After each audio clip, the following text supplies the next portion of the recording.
तालुक्यातील पारगड हेरे रस्त्यावर शिनोळी नाका तपासणी पथकाची धडक कारवाई।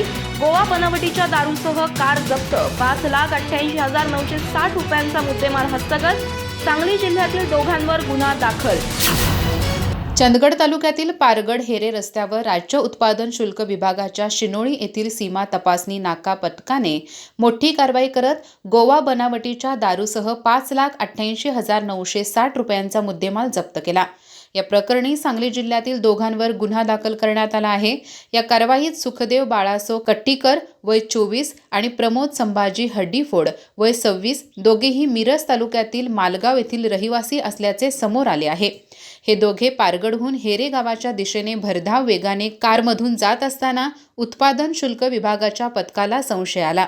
संशयावरून पथकाने कार थांबून तपासणी केली असता त्यामध्ये मोठ्या प्रमाणात गोवा बनावटीची दारू आढळून आली। तपासणीनंतर संबंधित कारसह एकूण 5,88,960 रुपयांचा मुद्देमाल जप्त करण्यात आला। दारूची बेकायदेशीर वाहतूक केल्याप्रकरणी दोघांविरोधात कायदेशीर कारवाई करण्यात आली आहे।